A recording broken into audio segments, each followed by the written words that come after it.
What is up, my peeps? Joshua Smith here at GSD Mode Studios, where every week I share new top real estate agent and entrepreneur interviews, along with tips that I'm personally doing inside my business that have allowed me to become one of the top real estate agents and team leaders on the planet. Check us out at gsdmode.com, where you can see more free, great content, tips, interviews, resources, trainings, and more that will help you massively grow your real estate business. Also, make sure to check out my personal mentorship coaching program at 90daymastery.com. This is for those of you wanting to create a truly successful real estate business that pays you the money you want, as well as gives you the time and freedom to live a life worth living. This is hands down the best, most effective, and most affordable real estate coaching program that exists out there. Thank you so much for all of your support. Now, let's dive on into today's content.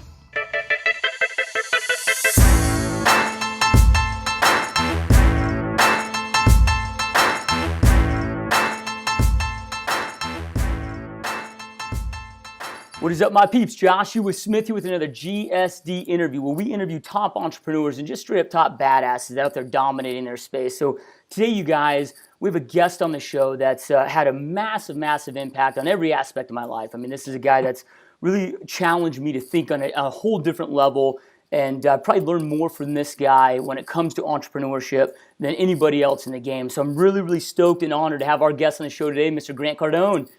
Joshua, thank you so much, man. Thanks for having me. I really appreciate you. Yeah, this is a massive honor, dude. So, before we get into what you're doing today, because you're a guy that's really come from nothing, right? That's created a massive, massive empire. And before we kind of dive into what you're doing today, man, let's kind of rewind the clock. So you're 25 years old. You're broke. You're in rehab. And you decide to make a choice. You decide to make a choice to go out there and create a different life. I mean, what was going on at that point in your life, and what made you ultimately decide to go out there and do what you're doing? Well, Joshua, first of all, what you do, let me just say that what you do is really, really valuable to people. The technology that we have today to wake people up, had I had this when I was 20 or 18 or Look, out from the age of literally I lost my dad when I was 10. So from 10 years old, probably till 25. And even sometime after that, I was just lost, man. And I think there's a lot of people like me that you can just wander off, man. You can wander off the reservation. And nobody, I don't think anybody, I don't care where you're brought up, you're not being born into, I want to be in trouble in my life. I don't want to do well. I want to just barely get by. Yet the reality is that's how most people are living life today. They're barely getting by. It's a struggle. It doesn't have to just be problems like a treatment center. Like I was in a treatment center at 25, like you mentioned, for drug addiction. And I went in there with one set of problems. Dude, I came out with a whole nother set of problems. I mean, these people beat me up while I was in there. And they told me I wasn't going to make it. They gave me other drugs to replace the street drugs that I was using and said, hey, don't quit using any. It was phenobarbital in a bottle, which makes it difficult to walk across a room. And they said, look, don't not take these. And by the way, you have no chances of making it. So, I'm leaving there freaking scared. I go home to my little 300 square foot apartment that I was paying $400 a month for. And, dude, I'm lost. I mean, imagine, my confidence is broke. I don't believe in myself anymore. My self-esteem is shattered. My sense of self, my family doesn't even think much of me at this point. And, there's no dad, no mentors, there's no podcast. I can't jump on your GSD, man, and freaking get a freaking infusion, right? This is 32 years ago. So I come home, my girlfriend, which was this gorgeous, absolutely drop-dead gorgeous chick named Angela, she's sleeping with a guy that I used to do drugs with. She never came to the treatment center. So now I'm freaking, bam, double crushed. Okay, 3 weeks later, the guy, he gets a bullet put in the back of his head. I can't get into, I mean, this was my life, man. And I came from a good family. I came from a good middle class family. My mom did everything right, everything right. I went to college, everything that you're supposed to do, I did, but dude, I just took a wrong path. So here I am, no money, no direction, no guidance. I don't even know what my career, I don't really have any skills. I'm 2 or 3 years out of college now. And what happened with that day was I just said, you know what, I'm going to take all my energy, all this negative, this addictive, they called it a disease, all these problems that they basically labeled me with in treatment. I said, I'm going to take all that and I'm just going to throw it into one thing. And at that time I was selling, I was in sales, and I'm like, I'm going to throw everything I have, every freaking drop of energy into sales. And I'm going to learn how, and I hated sales. I threw all this energy into something I didn't even like. And that's when my whole life just literally just whipsawed upward. Yeah, love it, man. So you jump into sales, you become a top salesman in the auto industry, but then you make a transition. You know, you get into, you create ePencils, software development company, and then you get into the coaching and consulting space. What compelled you at that point to do that and not just go out there and keep selling, or maybe go open up your own car dealerships? Yeah, well, I never wanted to, I just never wanted to own a car dealership. I don't see myself as a manager of people.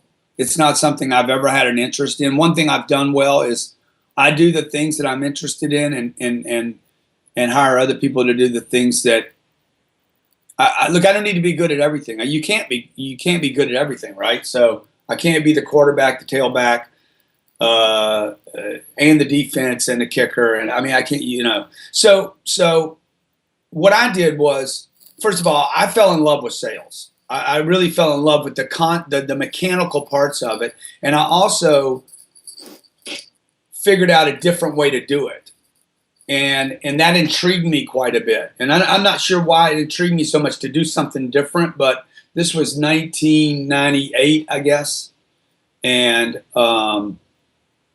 I had stumbled across a different way to sell things, particularly in the auto industry. I didn't know it was in all things, but I just knew it was automotive for sure. And so at 29 years old, I started going around the country calling on multi-million-dollar car dealers. Very, very difficult audience.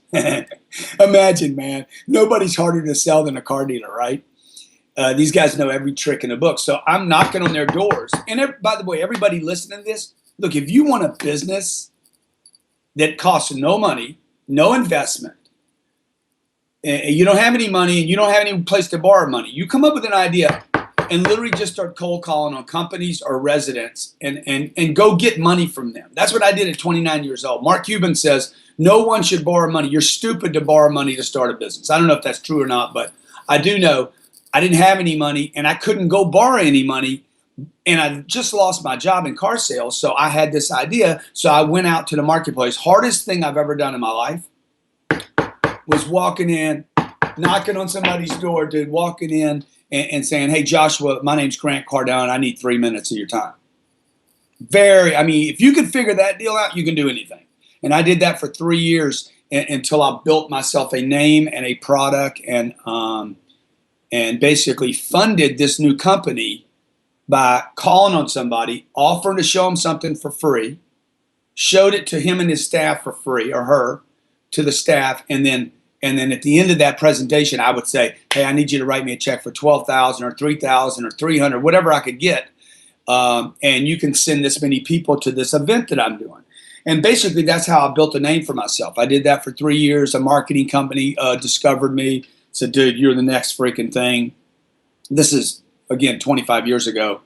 And I did, over the next 6 years, I would do 250 speaking gigs a year, every year, dude. On the road, bro. 250 8-hour to 10-hour presentations. Now, this is back in the day, right, where when I was doing my own deal, the little lavalier mics, the remote mics, they were about $100 to rent them. I wouldn't even rent the mic because I didn't have any money, dude. All the money I got was new money, right? So I know I'm not completely answering your question, but I'm just showing you how scary it is to start something up. And what I did right in the startup, and that startup was, I went out and I got money right away. I didn't borrow money. I went out and got money from others. I basically target people. There's an audience that has my money. I have these t-shirts that says, who's got my money? That's been my theme for 30 years, dude. Who's got my money? I want tennis shoes. I want a t-shirt. I want a suit. I want shoes for my kids, school for my kids. Dude, who's got my money? Because somebody has my money and somebody has your money, right? And I just need to go connect up with that money in the space. So I called on these guys. I learned a tremendous amount about calling on able people that were financially able, that had money, because that's a different audience than hanging out with your friends. You know, anybody can drink a beer with your buddy. Can you get money from people you don't know? Do you develop that skill set? You are one bad GSD dude or dudess. Yep. Oh yeah, dude. So, well, that's what I love about your book, 10X. You know, it's I get asked all the time, Josh, what's your favorite business book? If you could recommend one business book, what would it be? And I always tell people 10X because it's the first real book that really portrays a true picture of what entrepreneur looks like, how much hustle, how much action that it truly takes. Yeah. So, yeah, the 10X rule is basically it's a fourth book that I wrote out of 5, and I actually didn't think much of the book when I wrote it, man. And because to me, the action thing, you know, is, I mean, that's what I've done. That's the only thing I've done well and consistently since I came out of that treatment center. I mean, it's what got me in a treatment center, dude, was action. Yep. You know, it's what keeps a kid's body in shape. Is the kid eats freaking donuts and cookies, as long as that kid's doing what he's supposed to be doing all day, which is the cartwheels and running and jumping and outside. The problem is we don't even let kids go outside anymore now, so they're sitting all day playing on a phone, and there's no calorie burn. So the 10X rule is about me realizing at 51 years old, at that time I was 51 when I wrote that book, or 52 years old, and I'm like, damn, dude, I did all this stuff. I had built 4 companies. They were doing great. We were doing about, I don't know, maybe $20 million a year in sales for years. And you think that's a big number when you come from nothing. But when 2009 hit, dude, 20 million became 2 million. And I got payroll, and I got people, and I got offices, and I got leases, and I got commitments, and I got customers, and I got obligations, right? And all of a sudden, it's not much. And I was like, oh, my God, man, I was never thinking big enough. So the 10X rule is really about 2 things. I mean, it's a very simple book, actually. It's about, okay, I need to get my thinking not bigger. I need to get it at least 10X bigger. And I'm not going to give the real secret of the book is in the book. It's I know people that have read the book 6 and 7 times and didn't get it yet. The real secret is, you know, you got to understand what 10X really means. First, it's the bigger think here, not bigger, but 10 times bigger. So whatever income you think is good right now, you think 50 grand's good? No, we're like, no, 500 grand should be the target for everybody. I don't care if you're in Iowa and you can live on 50 grand and you're comfortable. So what? It's got nothing to do with you. It's about everybody else that you could affect with 500. And then it's build an action plan necessary to go from 50 to 500. By the way, it is easier to make 500 grand a year than it is to make 50. Yeah. And it explains in the book why that is. Because, see, most people never do enough. You don't do enough to get the glory. You're just doing enough to get the job done. Maybe, you know. Oh, I did my job today. I think 72% of all people are dissatisfied with their job today. Dude, it's because you're doing a job. And that doesn't mean you need to go work for somebody else or you need to start your own company. It means when you get to another level of activity at anything, things just get juicier. You know, it's like the old 212 degrees, right? At 211, the water's not boiling. At 212, boom, we got boiling water. There's something that happens. There's a point where things happen where all of a sudden, like, everybody becomes engaged again, exciting, nuclear. You get shit done, dude. There's a point where you just take a shit. And there's another point where you get shit done. And most people are just taking a shit. You know, they're just eating shit. They're just having shit happen to them rather than, dude, I am creating a shit storm around me. And it's all good for everybody. Everybody wins in this deal. And people stop and watch and say, look what's happening over there. Look at this freaking video this guy's doing. Look at this freaking product he created. Look at this industry he changed. What's going on with you? People see something different happening when you hit this boiling water, this 10x phenomenon happens, and something goes a bit nuclear. Yep, love it, man. So, hustle today in the entrepreneur world, the world's become just such a fad, right? Like everybody's, I got my hustle, and they're putting in their 10, 12-hour days. I was listening to Cardone Zone, which is my favorite show on Whatever It Takes Network, and you're talking about how right now you're banking 105 plus hours a week, and then you just put out a new trailer, A Day in the Life of Cardone. What is hustle, dude? Somebody wants to go out there and create what you've created. I mean, what hustle does it take? Yeah. So look, I think the hustle word is overplayed right now. A lot of guys using it to brand themselves, and that's good, man. That's good and everything. But dude, I mean, I don't even know what I call is what I'm doing. I don't even know if that is actually hustle. I'm trying to own space. I'm trying to own it, and an octopus is my favorite animal because I had an experience with one, and they literally encapsulate. They put their arms around everything. See, that's what I think of more than hustle. I want to strangle. I want to own a space. I want to become omnipresent in the space so that you can't move anywhere and not see me. And so I'm in a lot of different spaces. Right, and I want to own those. I own a real estate company. When you take a guy like me that was cold calling business owners, and then you look at in just the last 6 years, I go from a company that's doing $20 million to a company doing $100 million a year in sales. That ain't hustle, dude. That's something else. Because I know a lot of guys out there hustling. I know guys out there hustling every day. Ain't no money, dude. Yeah. You went from 50 grand to 60 grand. You're like, why am I doing this? See, because the bang hadn't happened yet. So if your hustle is not equating to money, you're doing something wrong. Either you got the wrong people driving your vehicle or in your car, or you guys shouldn't be in the car. You should be behind the car pushing it out. So I need traction, not just hustle. I need traction. I need things happening. I should be able to measure what is happening, whether it's I'm posting all over social media, and all of a sudden I'm voted business influencer of 2015. That means I'm getting traction, right? I think we had almost 4 million post impressions last week. So if I'm posting stuff and people aren't interacting, then dude, that's hustle. Right? I'm hustling, but look, you got to turn it into something. There's got to be a grit and a grind to where, okay, all of a sudden I'm getting something back. I'm getting requests for something. So everything I do in my life, including this interview right now, I am doing it with the goal to create a positive effect for you, for me, and for the audience.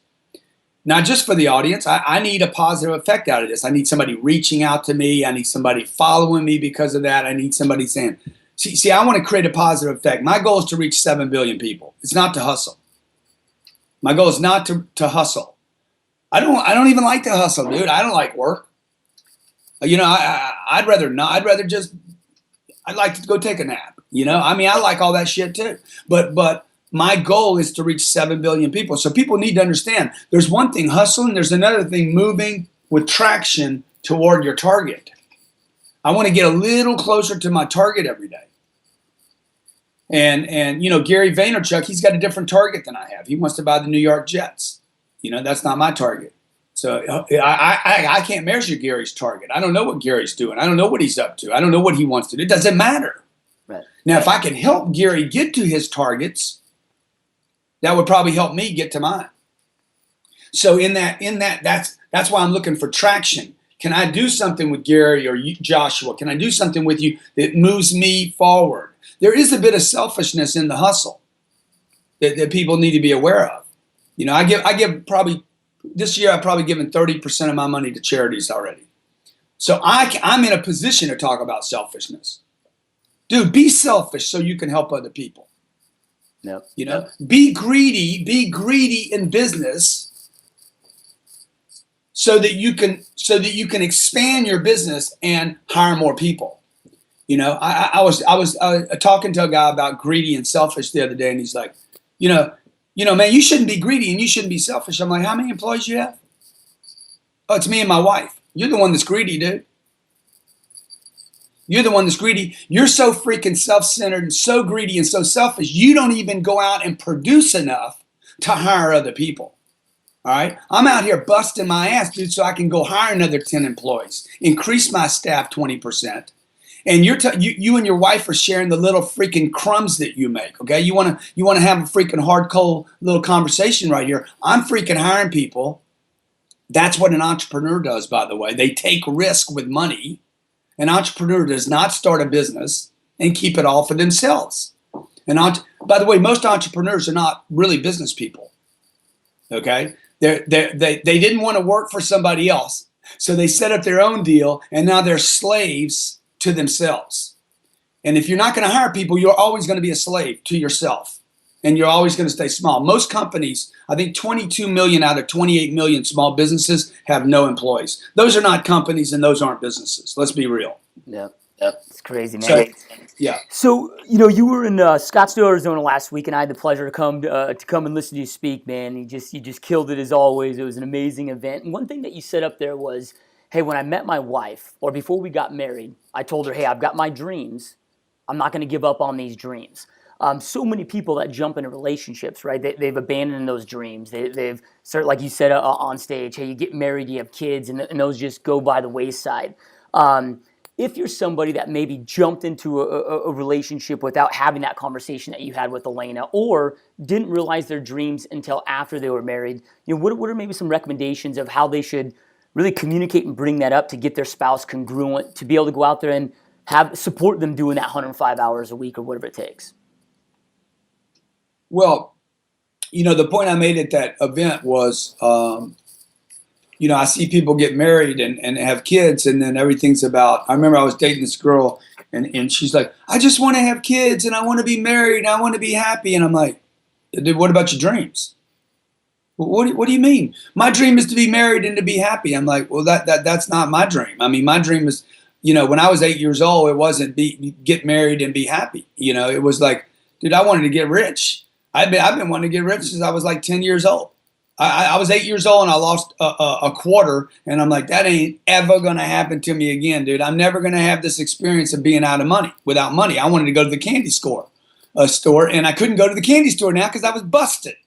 So, because I lost my freaking quarters. The problem wasn't that I lost a quarter. The problem was that I only had one quarter. I learned that at 8, right? I'm like, that shit ain't happening again. So when I met this chick, by the way, this chick, Michelle, man, she was hot. Unbelievable. Sex was freaking phenomenal. Okay. And I loved being around her. It was this compulsion to be with, you ever been in one of those relationships, dude, where you're like, I know this is not right. I know this will not work, but I could not physically get away from this chick. And the same was, we were like freaking Elmer's glue or something, like that epoxy super glue. Once we got in a room, dude, it was sticky face. But you know what? We had nothing other than that. Other than that, we were not compatible, right? Other than the sticky face, sticky thighs, sticky, dude, there was nothing else happening. And I couldn't get away from it. And one day I had the conversation. I'm like, look, dude, I am not going to abandon my dreams. If I abandon my dreams, I will abandon you. If I abandon my dreams, I'll abandon my kids.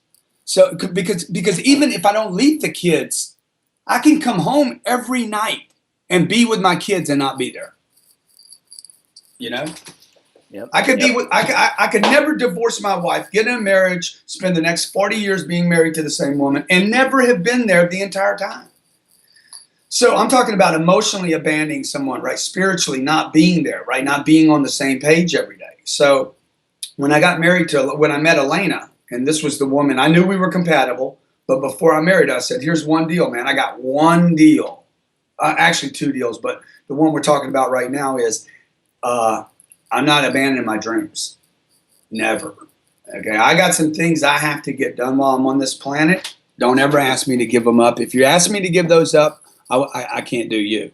So I had that conversation. Now, for somebody that doesn't know what their dreams are before they get married, dude, I would tell you not to get married. I mean, you need to find out. You need to find out when you snuffed them out, because you got them already. If you're older than 3 or 4 years old, you already know what you're supposed to be doing on this planet.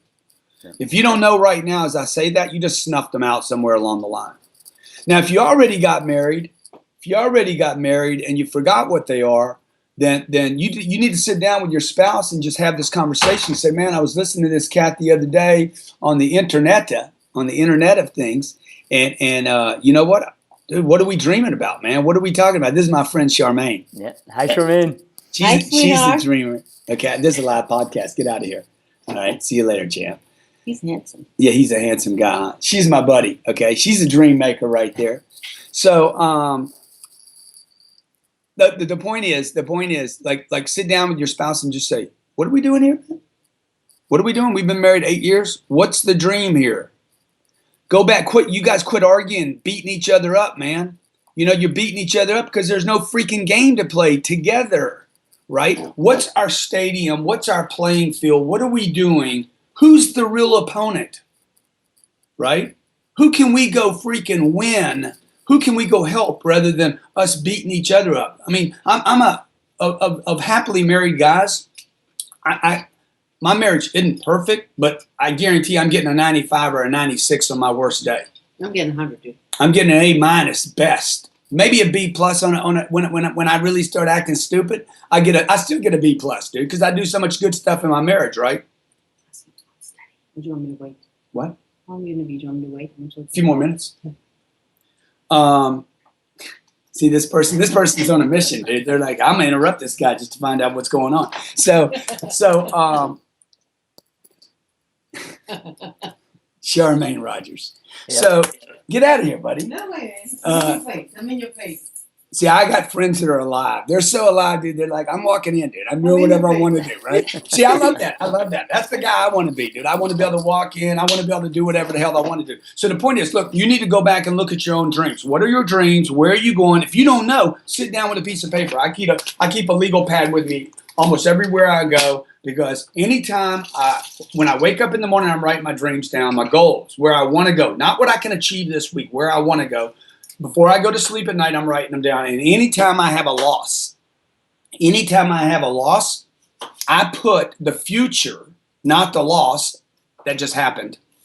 I put the future back on a piece of paper.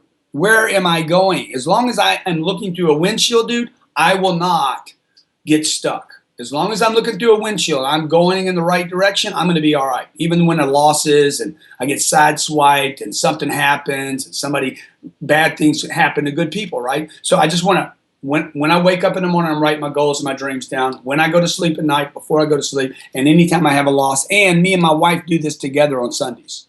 Yep. Love it, man. So, you talk so much about the importance of surrounding yourself with the right people. You are a result of 5 people you spend the most time with, right? So one challenge that a lot of people have when they're leveling up in life, and I get this a lot on the show, this question a lot on the show, is how do I reach up for friends? How do you go out there and get with that right circle? If I want to get to that next level, how do I reach up and get around the right people? I mean, just how would you go get business from 5 people, right? You would put a target. Who do I want to do business with? Let's say you had no money to advertise. How do you go get customers? How would you go get 5 people? Resources. Like, who are your friends, man? This is the stuff they don't teach in schools. So I put targets together. Who do I want to do business with? Who do I want to collaborate with? Where are those people? What do those people need? I got to get in communication with those people. First, find the target. You reached out to me, right? You met me. You saw me at that Sharfin thing, dude. I like this dude. So it's been that was what, 2 years ago, two and a half years ago. Here we are doing a freaking podcast together. Okay, so you and I are networking right now. You knew it before I knew it. Yep. So you're making something happen that's valuable for me. Now as well as I know, when you're reaching up, it is scary. Oh God, man, how am I? I got to call this guy. There's no payoff in it in the beginning. It's all money, energy spent. You got to make a phone call. You got to make time to do it. We don't return your call. You got to talk to the gatekeeper. They got to find out who you are. Dude, this is a lot of work, okay? That's why I'm telling you, the dream's got to be monster. And as you move up, right, like I'm playing in a pond right now that comes with so many other factors. You know, they say, be careful what you wish for. You want to play with the big fish? Dude, it comes like, bring your freaking harpoon, brother, okay? Bring fuel, okay? Because it's not going to go down. If there's a monster payoff, trust me, it's coming with some other stuff. So I would target 5 people, you know, maybe target 10, maybe target 50. It might take 50, 10x your number, whatever your number is. And be sure that these people are actually conducive to where you want to go. See, for me, you know, me just picking somebody off of a billionaire list, Carlos Slim. I don't know if Carlos Slim really wants to help people or not. See, my deal is to help people. I want to help people. Before I want money, I want to help people. Like if you showed me a way to make a bunch of money and not help people, it's just not my deal. I get thrown offers all the time. Hey, you want to go? Not my deal, dude. Oh, you're going to make a ton of money. It's not my deal, bro. So it's got to be synchronicity. I think there's got to be some. It's got to get me my other stuff, right? So I would just make a list, dude. Target it. Start making contacts. Go see people, and then find out. Hey, what do you need? How can I help you? Tell them who you are. Tell them what you do. It's tough, man. Yep. But let me just tell you this before everybody walks away saying, shit, this is impossible. Living an average life. If you do not equal being average with being tough, you're not going to make it. So for me, going back to an average life, living below my potential, that has to be equal to something very painful to me as well, that I don't want, so that I run for my life in the other direction of effort. Yep, love it, man. So, okay, you've been at this for 32 years, man, right? And you're a dude that's, what do you own, 4,000 apartment units now. You have a private jet. You've made hundreds of millions of dollars. You know, that you've done it big, dude. But with that, I'm sure there's been a lot of failures along the way, right? And those failures tend to be our best learning experiences. What are some of the biggest failures that you've experienced in the last 32 years of building this empire that you built? You know, dude, you know, I mean, there's so many. I mean, the list is so long, bro. It's like, you know, but most of the list is that it's really, I didn't go big enough. Yeah. It's not I made some big mistake. Okay. One big mistake when you say that to me is I got hooked up with a couple of guys that were bad guys, and I disregarded the obvious. You know, I disregarded things. Later, I look back, I'm like, dude, that was so obvious. I missed that. You know, but really the biggest mistakes I made was not going bigger. Okay, another big mistake was not spending enough time on my own gathering of knowledge and information. You know, another mistake was reading too many different people. Like I see guys, I know a guy that just ordered 45 books from 45 authors. And I'm like, dude, what are you doing, man? Well, man, I heard you say, man, you need to read a lot. Yeah, but dude, you know, I mean, you're going to end up with a trash dump here. You know, you can't. You should find somebody before you read of somebody's book, man. Why don't you do a little investigation on them? How's their marriage? How's their life? How's their money? I know a bunch of guys on stage. Dude, they can unbelievable on stage for an hour. Okay. The other 167 hours of the week, their lives are shit. I don't want that, man. I want the real deal. And that doesn't mean that there's tens of thousands of real deal guys. I know I'm a real deal guy. I know my life. I know my marriage. I know my kids. I know what I do every day. I know what I'm doing this morning. I know what I do to give back stuff. So I would find a couple of authors, a couple of people that have written material about whatever it is, right? Like if you're studying math or computers or software, you need to find out who the handful of, maybe you're going to read Elon Musk. You read everything he wrote, man, everything he wrote. Don't just read one book he wrote, because no guy, no matter how brilliant, can finish everything in one book. Impossible. Books are cookers. Books cook authors. What I mean by that is when I write a book and I'm like food, right? You take the food out of the oven, dude. 1 hour it was in there cooking. It's still cooking when it comes out, right? And so when a guy finishes a book, he sends it off to the publishing company. That book's not over, dude.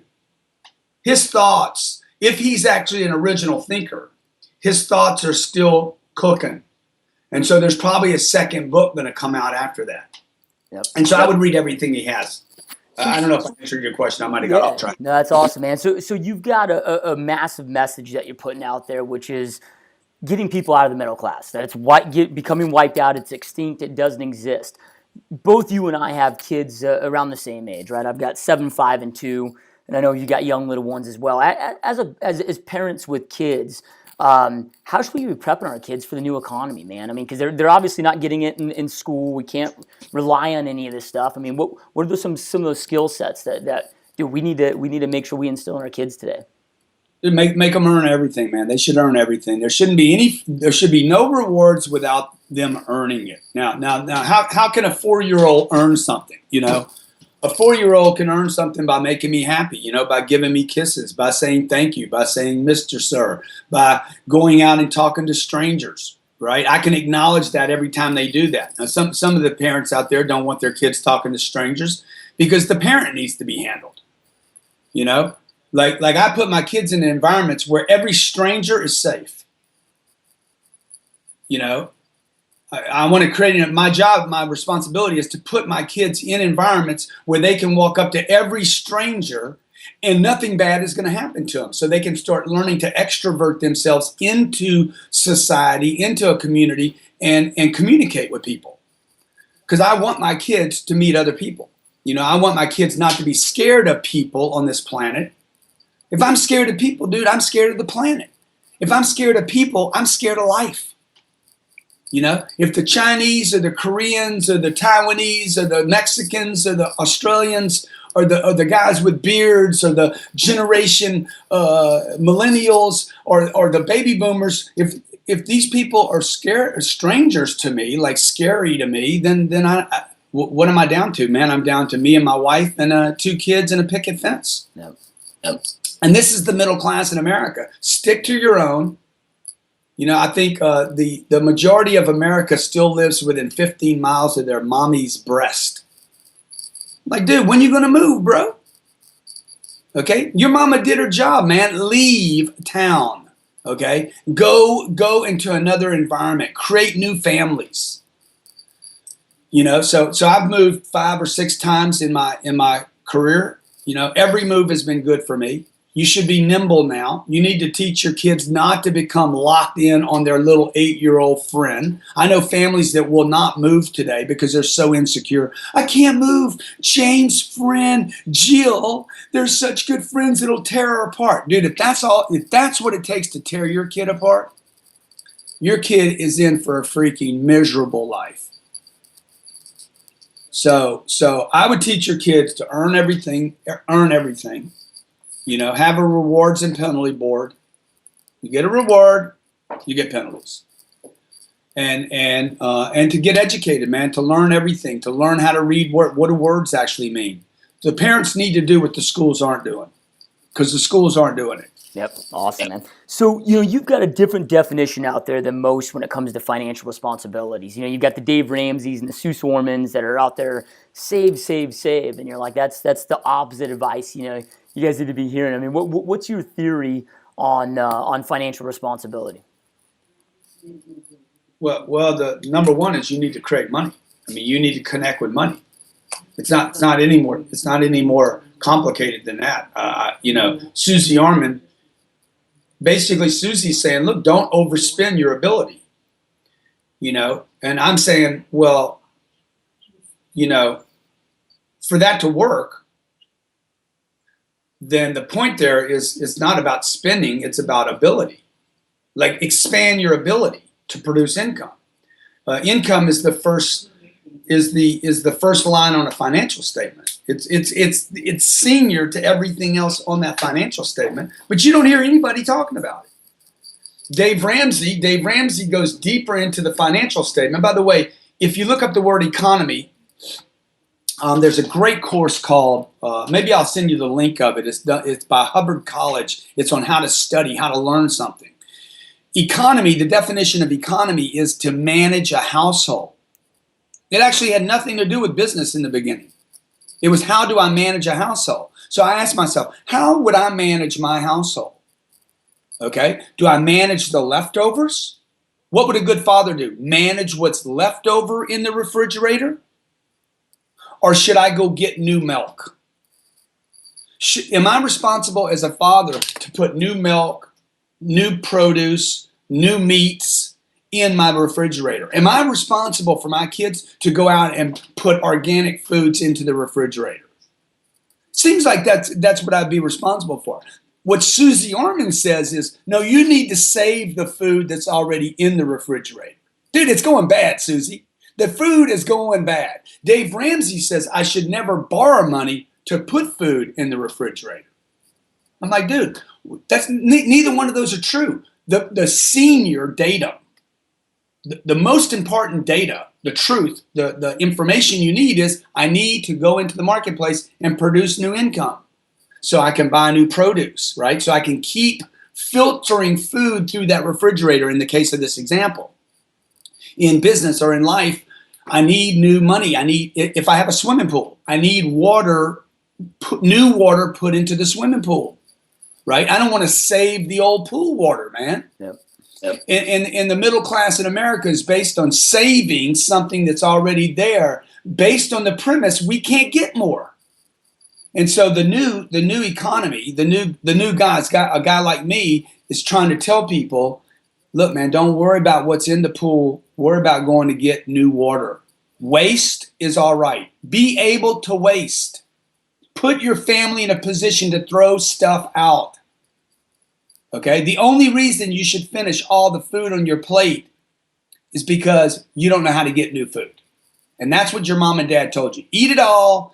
Don't waste anything. Clip coupons. Get the best price in the car or the can of beans. It's ridiculous. That is for people that can't produce new money. And so the whole focus, your entire focus today should be this. How do I go out and collect new money? You don't need to make money. You need to collect money. So me and Joshua, me and you should figure out, how do me and you go out and collect more money from the planet? Yep. Somebody will pay us, man. We both look good.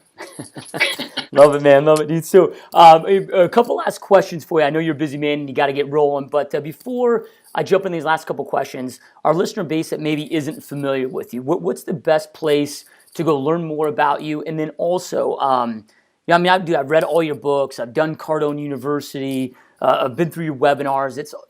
And just like you said earlier, it's about immersing yourself. I don't know if it's one in particular book that will be not that saying it won't blow their mind, but it's truly about immersing yourself. I feel like you've had such an impact on my life because I've immersed myself in all of your coachings and teachings. So, number one, where do they go learn more about you? And then what is maybe a place where you'd recommend they start? What would you?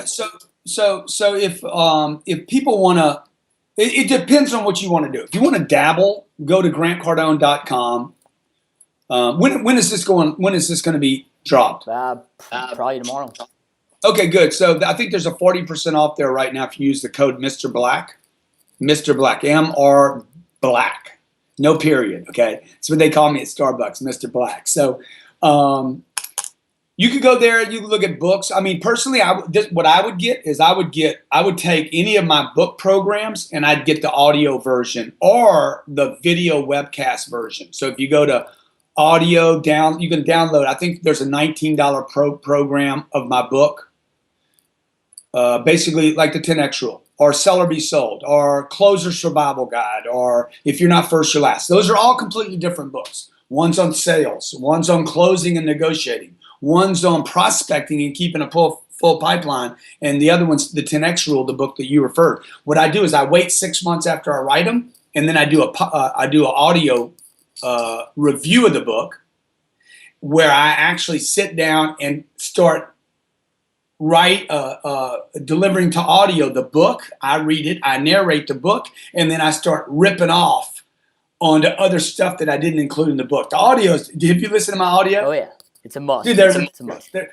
Without a doubt, okay, nobody does better audio than I do. Anywhere in the world, never before. One day I will get an award for doing the best freaking audio of a book. So that's what if you just want to start kind of feeling around, grantcardone.com and go to the products page. Personally, I would go to the either the audio or I would go to the video webinars. I've done 4 and 5 hour, 6 hour video webinars on some of our products, like how to make millions in business. Millionsonthephone.com is a freaking awesome program. So those are some ways to get introduced for, $200 and $300 and $400. Also, there's also if somebody wants to really, really become a professional salesperson, which is the first thing that I did in my career, which I think is the most important thing you can do in business is learn how to sell. We have a program called Cardone, GrantCardoneSalesUniversity.com, GrantCardoneSalesUniversity.com. I think Cardone University will get you there as well. We've had over 17 million people on that site pay us to become a salesperson, to get certified as a professional salesperson there. This is this is not any tricks. If you hate sales, dude, I can teach you how to sell stuff. Okay? If you hate sales, if you're an honest person and have integrity and you have a good product or a good idea, I can teach anybody how to sell. So that's called Cardone University. If you don't want to spend any money at all, dude, you can follow me on Twitter or Facebook. I mean, I give free information all day long, every day, 7 days a week. Yep, awesome, man. Spend the money, you guys. It's worth every single penny. So, all right, you're a dude that has massive energy. I'm seeing you speak last week. You're flying in. You're fueling up your jet 3-4 in the morning. You're flying in. You go to a speaking gig before you get to our speaking gig, and I mean your energy is just through the roof, dude. Like, what do you do do you have a specific daily routine or diet that you follow to keep up the energy that you've got going on? Well, thanks a lot for saying that. The day you saw me, we did 5 meetings that day before the day was over with. Look, man, I wake up complaining like everybody else. I don't know if I think other people do this. I wake up complaining. My wife doesn't. She's Miss Happy, right? But I wake up, God damn it, shit. And then I go take a piss. That's just the first thing I do every morning. And then I'm like, okay, what am I doing? Most of the time I'm waking up kind of like, what am I doing now? I didn't even know I was doing this morning. So somebody typically sends me something. This is what you're doing today. And then I kind of like, why did I agree to do that? I do all that same stuff. So I'm like, I just want everybody to know, like, anybody stands on the stage and tells you, oh, they're lying, yeah. Dude, that's just not real, okay? Everybody's having, like, there's gravity for everybody, right? I'm experiencing gravity and resistance. And as you start putting more and more money away and having more and more success, you start getting you start getting seduced by what you did. And it makes it harder to put your attention on what you're going to do. Yep. And so all I do is I just kind of put one step in front of the other, man. I show up. I show up to stuff that I'm committed to, even though I'm bitching and moaning and groaning about it sometime. And then I show up and I'm like, damn, I'm glad I did that, man. Damn, I was awesome, wasn't I? So I just show up. I keep showing up. And then once I'm there, physically show up, then I need to spiritually show up with the rest of me. Just showing up is one thing. And then I need to bring me there. I get my body to show up and then I show up. But for you to understand that concept, you have to understand, I don't think I'm a body, which has helped me a tremendous amount. I don't think that this is what I am anymore. I put a shirt on my body. I didn't put a shirt on me. No. It's a different conversation. We should say that for a different podcast. Because if you can understand that, you can create energy at will.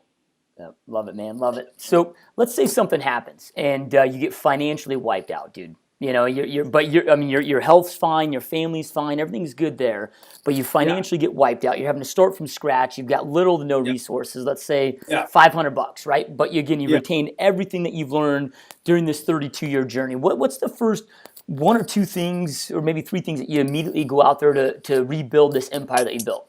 Yeah, number one, dude, you're never at scratch, okay? This is what I never knew, okay? Nobody can bust me out. So if I lose everything, if I'm down to 500, I'm just going to give the 500 away, because the 500, if you're holding on to your last 500, you don't understand. That's not where the freaking bang is. $500 cannot get you out of a jam. Okay, you're overlooking the wealth. The wealth is your creativity. The wealth is your persistence. The wealth is like my wealth. You can't bust me out. There is no chance of a bust out, because take everything away from me, dude. I got my experiences. I got my confidence. I got my creativity. I have inspiration. I have my dreams. I have the fact that there's 6 billion people on this planet, 6.5 billion, 6.7 billion people that have no freaking clue what they're doing, where they're going, no initiative. There's people freaking using drugs every day, prescribed by doctors. I mean, we got an epidemic of people being freaking just completely medicated today. I don't even need to worry about competing with them. They're freaking done. I got 4 billion people on planet Earth that think the middle class is a safe place. I don't need to worry about them, right? Because they're not even trying to get to the top. So nobody can bust you out, dude, as long as you got your mind. You said, hey, I got my health, and I got my wife, and I got my kids. I got my team, baby. As long as I got my team and we're not fighting amongst us. And we're like, hey, dude, where are we going? What are my targets? Okay? And as long as I'm humble enough, I have enough humility to say I'm going to go out and freaking do whatever it takes to take care of me, my family, and my dreams, then I'm all golden. I'm just going to start knocking on doors again. I'm going to start flying around seeing people. Yep. And I'm going to do what Susie Arman and Dave Ramsey would tell you not to do. I'm going to spend every freaking penny I have, and I'm going to borrow money to get myself out of this jam. So, I've heard you say before, actually, the first time I met you in Vegas at the Breakthrough event, when you were the keynote speaker there, you talked about legends. Legends, they get up here and then they start to they just fizzle and they eventually go away. What do you do, dude, to make sure that doesn't happen? Do you good's the worst enemy to great, and you're dude that's worth hundreds of millions, you could very easily just be like, peace out, I'm done, I'm good. What keeps you not settling for good enough, and what keeps you driving, man? Because the just good enough is just terrible, dude. It's based on a past. It's based on a past. Excuse me, I need to ask you later. It's based on a past. Like who wants to be stuck in a past? See, anything that I've done's over already, right? It's yesterday's game, dude. I want to play in the Super Bowl. I'm interested in a future. Like what?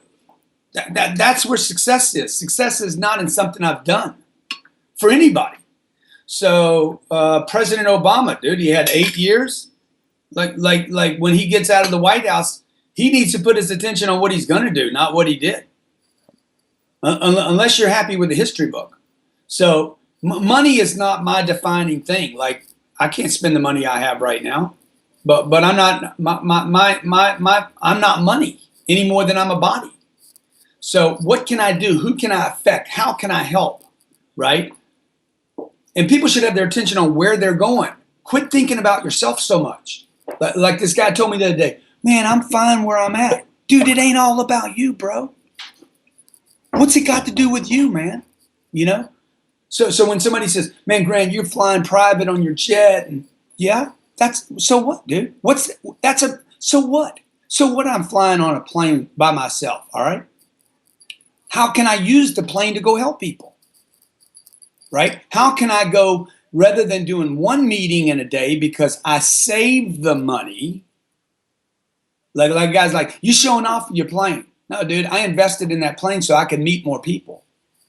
because I can't use American Airlines and do 5 meetings in one day. I can't do 4 cities in one day and get back to my kids. So I was basically willing to give my hard-earned money, which is just money, dude. The money is to be used to buy shit, right? To get shit done, dude. That's what money's for, to get shit done. So I took the money, contrary to all the accountants and everybody that told me what was the smart thing to do, bought the plane, paid for the fuel and the pilots so I can go to 4 cities in one day, meet 4 different CEOs, get back on my plane, fly back to Miami, and be with my kids at 9 o'clock at night. It was an unselfish thing to do. It wasn't an ego thing to do. It was like, okay, I need to invest in service facilities so I can meet the people I need to meet, use the time I have so I can actually reach my goals and help other people out. Yep. And you know what, dude? As long as I help other people, I'm probably going to end up financially better off than I was. You know, if you want $1 million, help 1 million people. You want $10 million? Help 10 million people. You want $1 billion? Help 1 billion people. You'll probably get there. Yep. Love it, man. Love it. So I know you got to get jamming, dude. We've been on for about an hour now, and I know you got a lot going on, man. So I got people banging on me, man. I know, man. So I'll let you get rolling, man. But I just want to let you know, dude, I can't thank you enough, man. I mean, you've had such a massive impact on my life, my business, my family, and I greatly honor and appreciate everything that you're doing out there, dude. You're changing a lot of lives, and it truly means a lot. I know our listener base is going to feel the same way, man, and greatly appreciate you taking time out of your busy day to be here, Grant.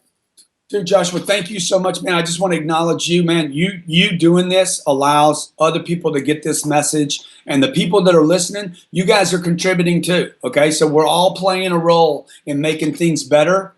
Like somebody has to tell the people around you. It starts with me, you, and the people that are listening, man. Look, you tell the people around you, don't settle for average. It's a freaking trap, dude. It's a prison. It's a prison, okay? It's not okay just to get by. 76% of Americans live paycheck to paycheck. It's not okay, man. So tell your friends to knock it off.